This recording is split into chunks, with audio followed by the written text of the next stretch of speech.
Hey yo, welcome back once more to Halo 2 Rebalance, a huge mod project aimed at exploring Halo 2's development, design, and how we can use that knowledge to flesh out the game's full potential into an expanded and even more polished experience. If you look at Halo 2 compared to other entries in the series, you may notice something different about the way its encounters play, and I'm not just talking about the fact that you can get zapped on Heroic and Legendary in a nanosecond. Halo 2 features perhaps the smallest scale and most limited encounter design out of all of Bungie's Halos, a low cap on the number of AI active at once, many more sections of gameplay spent holding one position for long periods of time, and much more railroaded linear level progression even compared to the first game.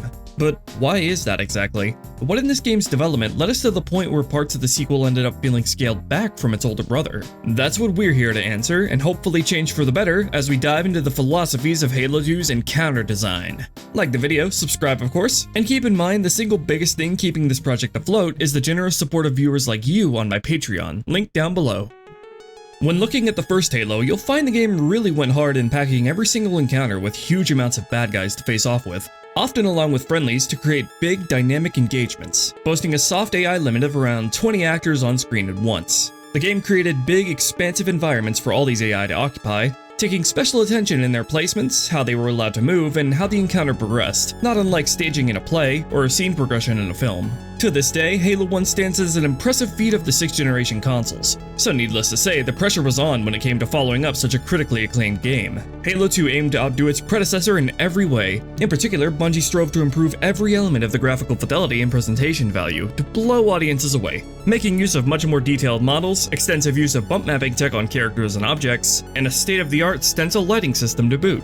All this, however, ended up putting far too much of a strain on the hardware of the original Xbox. The breadth of graphical improvements had to be massively scaled back. What we were left with was still a game that remained to be a big step up in raw fidelity compared to Halo 1, but that glow up all the same came at a big cost. Not only did Bungie strive to innovate with their visuals, but the capabilities of their AI as well. Halo 2 went to great lengths to give its AI, both ally and enemy, significantly more depth in their behaviors compared to the first game. Things such as coordinated ambushes with allies, the ability to engage with more complex decision-making on the fly, and many more vehicle-specific situational behaviors. Halo 2 also saw a big overhaul to how it handled physics. Characters can now ragdoll, and objects that were once completely static in the first game, like crates, debris, and pieces of cover, are now subject to being moved around dynamically. These glow-ups to visual power, AI complexity, and physics objects together ate up a big chunk of the Xbox's processing power, forcing the hands of Bungie's mission designers to make serious concessions when it came to the scope of encounters and level design, should the game hope to maintain a stable 30 frames per second. Those concessions then shaped the entire underlying design philosophy of the campaign, resulting in a sequel with, ironically, much smaller, more railroaded environments and a much stingier cap on the number of AI on screen at once, going from Halo 1's approximate 20 active AI closer to around 10 for Halo 2, and that's on a good day. To demonstrate just how impactful these concessions were, think of the iconic and memorable beach fight of the Silent Cartographer. A fight at this scale with this many AI is something which quite literally isn't possible to replicate in Halo 2 at a playable frame rate. On the original hardware, that is. With Halo 2 fully ported to modern systems and PC, we find ourselves free of the binds of the old Xbox, meaning we now have the chance to take Halo 2 and see what it'd look like to use the full power and capabilities of its gameplay engine. And to do that, we're going to explore 5 key ways we can transform this game's encounter design in order to flesh out all that explosive potential.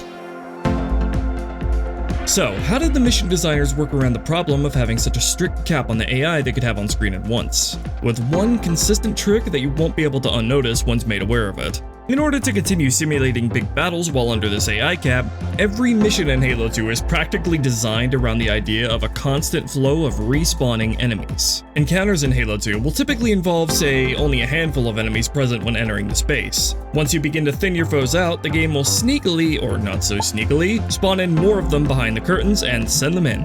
A design method I've taken to call clown car spawning. In a way, it's this method of building encounters that allows Halo 2 to have its cake and eat it too, having a much greater level of visual fidelity, AI complexity, while still allowing the game to throw in lots of bad guys for the player to mow down. Given the engine and hardware the mission designers had to work with, this approach is nothing short of brilliant. Depending on how fast you progress through an area and the number of enemies still alive, the game will put a cap on the max number of new AI spawned, while marking certain actors to be despawned once out of view, should the game need more space for new bad guys. You need only look at the scripts for every mission to see the extreme level of care on the devs' part, to walk that tightrope between keeping performance stable while still trying to provide combat experiences worthy of a sequel to Halo 1. All that said, for as resourceful and purposeful as this design approach is, it also presents glaring fundamental issues which ultimately, in my opinion, result in Halo 2's campaign being less fun and interesting to play than its predecessor. While a constant flow of new enemies is a great way to counter hard limits to the AI count, it can easily overstep into making encounters feel like a slog, in that you feel like it doesn't matter how well you play, how many bad guys you kill, because they're just going to be replaced soon after anyway. And this alone is something that encourages bad gameplay behaviors in players. Respawning enemies tend to encourage tactics such as sitting in one spot and camping out all the spawns till they arbitrarily stop, or even worse, straight up running past and ignoring encounters because you feel like you're not making any progress by engaging. A death sentence for a game such as Halo if you ask me, a game that is literally about engaging enemies. What do you mean you don't want to deal with 12 one-shot hit-scan enemies in a single fucking room? Another pitfall of clown car spawning is less enemies to contend with at once naturally means there's less meaning in how players choose to approach that encounter, leading to more one-note stagnant gameplay. So let's take advantage of our higher performance ceiling and overhaul many of the game's encounters to instead have its key actors spawned in initially as you enter the area. In being able to spawn almost all of an encounter's actors at once, it presents the player with more to consider and contend with at the start of a new segment, and thus provides for much more variation and depth in the choices the player can make, and how the interactions between all the moving parts can make things play out. For enemy spawns activated midway through an encounter, let's add a lot more variables to the conditions that trigger them to spawn, so the flow of new enemies is more dynamic and interesting than vanilla, which mostly opted to just wait till you cross an invisible line, which is very static and predictable. None of this is to say respawning enemies is a bad way of designing encounters. The first game featured many segments that sent in wave after wave of bad guys, or had you defending a central location for a certain amount of time. The difference is, this design element was never something that Halo 1 had to lean on as a fundamental crutch, which gave the game more freedom to employ this technique with much more intent. Most often, Halo 1 used respawning enemies specifically to make the player feel overwhelmed and to create an atmosphere of high-octane desperation, such as the lifeboat holdouts on Halo, the gravity lift assault on TNR, or the many instances of being swarmed with Flood, true to their namesake. And while it certainly didn't always hit the mark, looking at the overzealous Flood spawners on the library, it goes to show that respawning enemies in holdout sections aren't something inherently bad, but rather one method of many by which an encounter can be designed. This much can be observed in Halo 2 itself. Cairo Station uses it to great effect, as you're literally defending Earth from the besieging Covenant threat.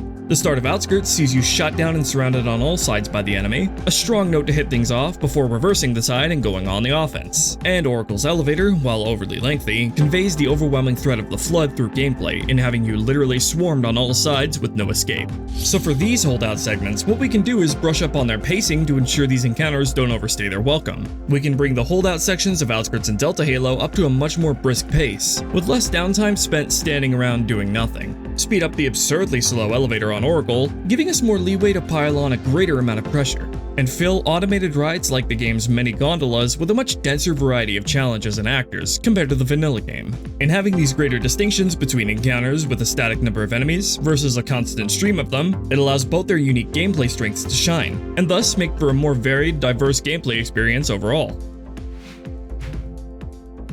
It's plainly evident that Bungie was wrestling with the Xbox's limitations right up to release date, as every mission contains whole swaths of AI spawns going entirely unused in the final product. If you ever felt certain areas or encounters in Halo 2 felt strangely empty and sparse, this is why. Subsequently, this drastic decrease to the number of AI had a big influence on the game's difficulty balancing. As covered in length in the first episode, the sweeping cuts to AI spawns led to the designers overcorrecting such that the few AI the game was left with could still pose a legitimate threat, resulting in Halo 2 being a much faster punishing game compared to Halo 1. But now that Halo 2 is freed from its OG hardware, and especially now that this mod has completely redesigned Halo 2's difficulty framework to be much more measured and tempered, the most obvious glow up we can make now is to dial the AI count way back up, to match the scale of the first game. Halo fans do love their big AI battles after all. Of course, more doesn't always equal better, and Halo 2's gameplay engine still has soft caps on how many AI you can have active before things start to get a little wonky. And we're still largely working within the confines of Halo 2's more straightforward level design. So even with this newfound legroom, we still need to be cautious and nuanced in how we stage encounters and pace out the spawns of AI. But now we can take full advantage of Halo 2's many larger spaces to build the bigger, more diverse, and dynamic encounters they were intended for. The crunch to meet an acceptable standard of performance reflects in how Halo 2's levels were designed as well. Despite their initial goal being to create environments that were even larger than the first game, exploring huge environments, 10 times the size of Halo 1. the final product sadly ended up with some of the tightest and most linear level design the series has ever seen. In some cases, I'd say the game uses this to its advantage, like the tight intense engagements of the alleyways on outskirts, or creating ambushes in the facilities of the Arbiter using your camouflage and sword in hand. Like before, tight and narrow environments certainly have their place in Halo, but often in Halo 2, encounters can end up feeling a bit claustrophobic, especially where vehicles are involved, with very little wiggle room as far as replayability goes. Well, I'm proud to say, for some of Halo 2's most restrictive environments, we've taken the time to open them up through various tweaks, including literally altering the level design itself, keeping the same shape of the area while expanding the scale and adding new points of circulation or paths to take, opening up much more room for bigger and more engaging sets of AI spawns. As much as I'd love to rebuild all of Halo 2's most restrictive environments, I'd also love to get to Halo 3 Rebalance preferably sometime this century, but thankfully we can still easily work with Halo 2's level design on its own terms, as long as we get creative. Halo 1 made frequent use of randomness in its encounters, randomizing enemy spawn locations or even the types of enemies that would appear, like choosing between spawning grunts or jackals for example. So, for Halo 2's more railroaded segments, we can employ similar design methods, like a diverse set of randomized enemy and asset placements. For example, the tank runs of Metropolis and Delta Halo have been given a huge amount of variation in where enemy encampments spawn and what types of AI occupy them. Certain encounters like the Outskirts Tunnel could see drones on one playthrough, grunt turret emplacements in another, you could face a Wraith on Metropolis in one playthrough, or Hunters in another. Small shakeups like this can go a long way toward ensuring every playthrough of any given mission is a unique experience, showing how there are lots of different ways to keep a game feeling fresh and replayable.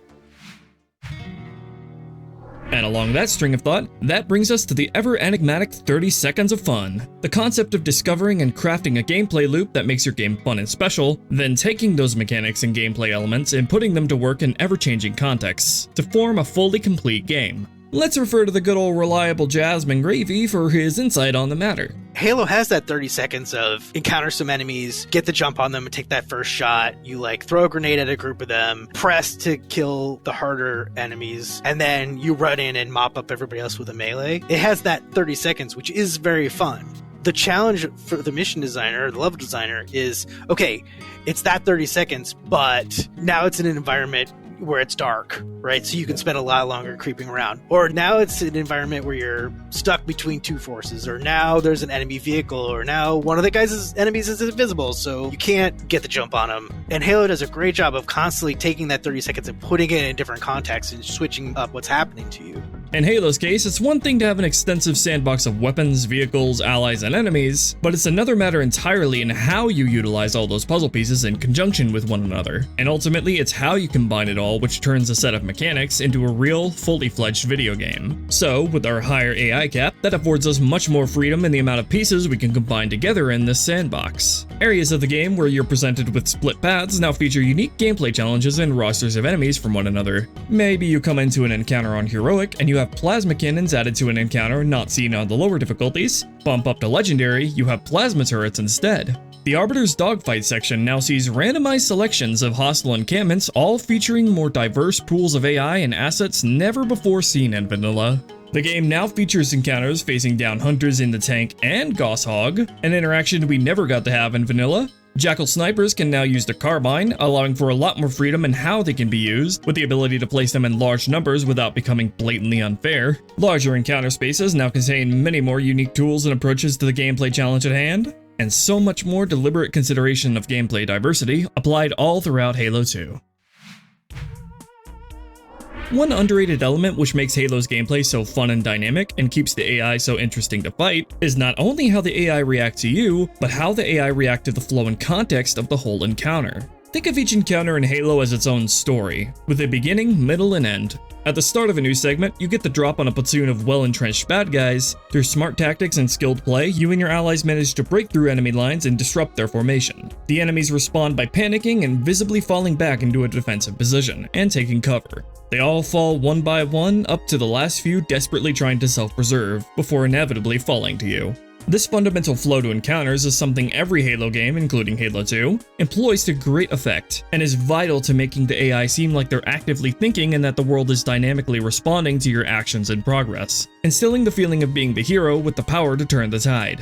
All of this is thanks to very deliberate design work in telling the AI how they should position, fight, and behave depending on how the situation changes. Halo 2 already makes extensive use of these systems, so we can further bolster this through even more detailed and considered use to ensure every moment of gameplay is optimized to tell its own story that is intrinsically satisfying and dynamic to play out. Like ODSTs changing their angle of approach depending on where you yourself position in the area, having weakened allies fight much more timidly, having the enemy mercilessly rush your position the second your last ally falls, telling back rows of bad guys to move up as the front lines fall, having enemies chase after you should you try to run past and ignore them, having stealth units set up coordinated ambushes, getting jackals to form tight phalanxes to defend a position, telling a zealot to dismount his plasma cannon, pick it up and wield it by hand, and retreat with his remaining men, and so on and so on. As you can tell, Halo's encounter design is a whole ass iceberg, and I can honestly talk about this stuff all day long. Overhauling all of Halo 2's encounters has been one of my favorite parts of making H2R, expanding upon them while still maintaining the core intent and makeup of every moment of gameplay, to hopefully create a Halo 2 experience that is both familiar and fresh. Be sure to lend in some support on Patreon to keep this mod's development powering along, and I'll see you next time. Peace out, y'all.